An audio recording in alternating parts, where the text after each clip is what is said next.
Congratulations, Manchester United. What a victory at the Emirates. First loss for Arsenal. And as you can see, I'm a man of my words. I've shaved off my beard. I think it was Sanchit in the chat who gave a super chat. And thank you for that. And I had to honor it. And he asked me if I could shave my beard if Arsenal lost. And I said, sure. But I knew we were not going to lose, especially at home. But that's crazy. What the result? I did not see the match. I've been talking about it. I haven't seen the match, but I will talk. I saw the highlights uh, in the morning, and honestly speaking, uh, as like this entire season for Arsenal, I think it sums up in this game. And for the last three PL games, including Liverpool, Nottingham Forest, and obviously the last night's game, it was clearly obvious that Arsenal is struggling going forward and finishing their chances. And I saw Patrick Vieira's comments after the match, and I think he's absolutely right. Arsenal right now are not cohesive, and they do not know how to there's a fear, and there are a lot of legends who've been talking about this. They have a lot of legends who've been talking about how Arsenal are playing, and there is a sense of fear in them. Right now, even though they were 7 points clear at the top. Uh, City has been constantly dropping points. Aston Villa has been dropping points, and we have not been able to take full advantage of it. Liverpool game, I would still say, okay, we were playing the champions, and second half was very pathetic, so it was good to get out of that nil-nil. But Nottingham Forest had no excuses. You were against Sean Dyche.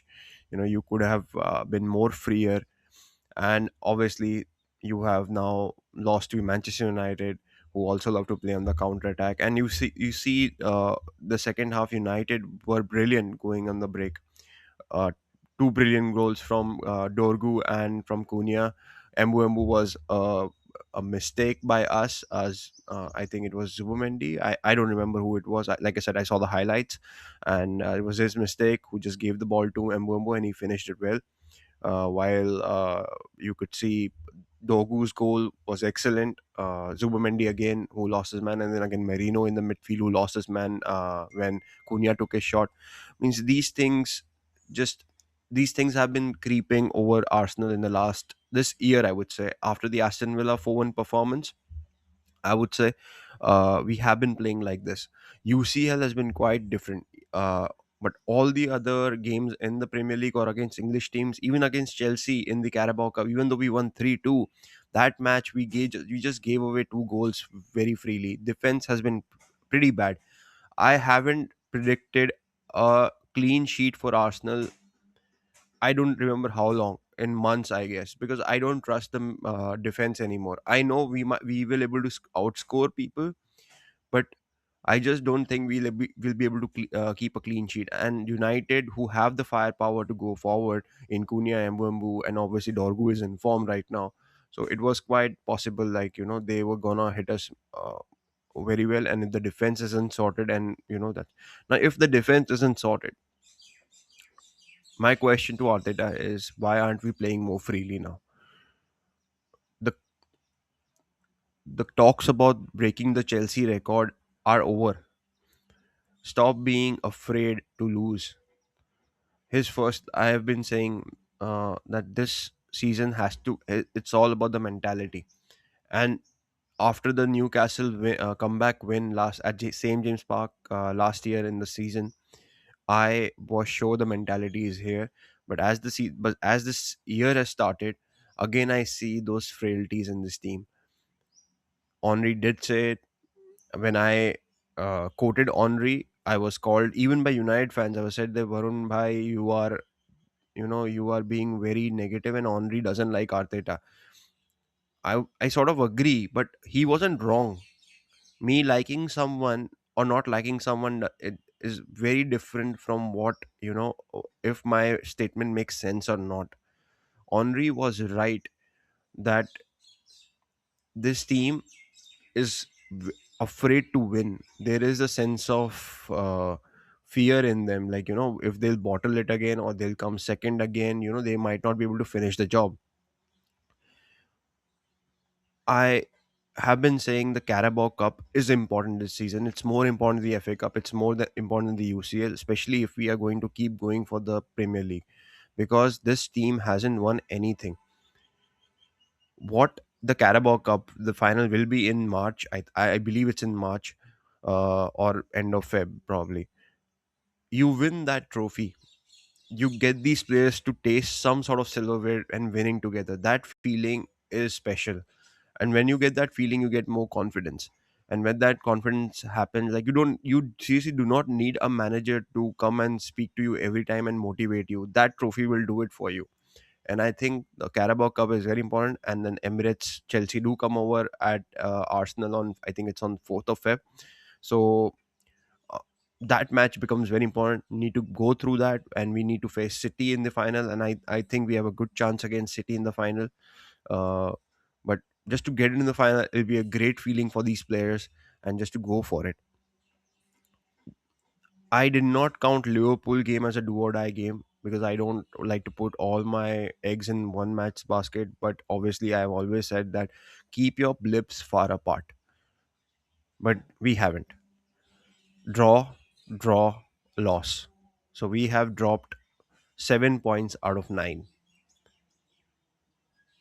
The United game was also not that important, according to me. If we could have drawn it, it would be have been all right.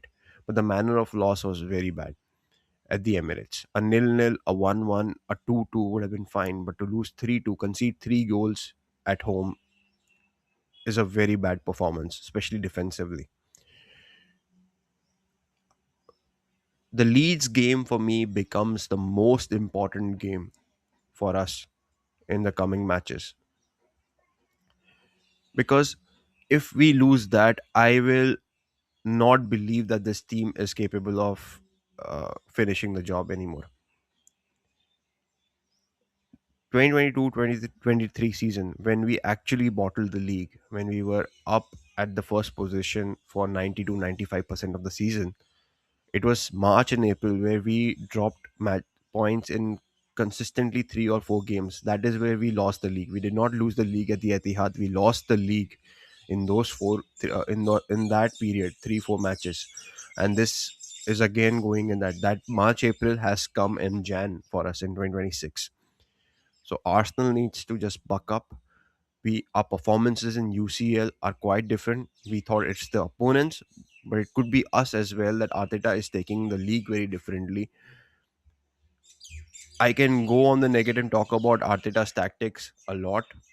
We are definitely not playing good football. Like I said, the performances have been papered over by the results, all because we, as Arsenal fans, have been desperate to win a title, and we do not care how those wins come. But if you look at the underlying stats, obviously the eye test has always proved it, and the underlying stats just confirm it, that our players are not scoring enough goals, be it an individual, or our own goal has, I think, the second or third highest goals for us. We are mostly scoring goals from set pieces. That is not how a champion team behaves. But yes, like I said, we are all desperate to win a title, so we have been accepting it. But if we do not win, then it's very difficult for Arsenal fans to accept this.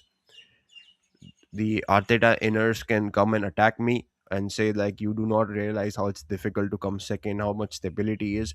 Stability only lasts when it is going towards something. Stability just for the stability, I don't know, matlab. It doesn't make sense for me. Like, that's what we want to be. We want to be a club that just goes in the top four. Then why did we sack Wenger? You can bring Wenger back, at least he'll get the top four and we'll see some good football. So expectations are still high. I still believe this team can do it. The Leeds game will prove it, and we move forward. And once again, congratulations to Manchester United. Michael Carrick has beaten Arsenal second time. His team has scored 3 goals against Arteta uh, for the second time. I think he deserves a contract. Manchester United fans will be now looking at the next game. because United have has always done well against the big teams. The players show up. It's the smaller teams that they always struggle with. If they win the next game, I think Michael Carrick will get his contract, and I think United fans can surely believe that they can even come third or second if they keep playing like this. Thank you for watching. I'll see you on the review. Bye bye.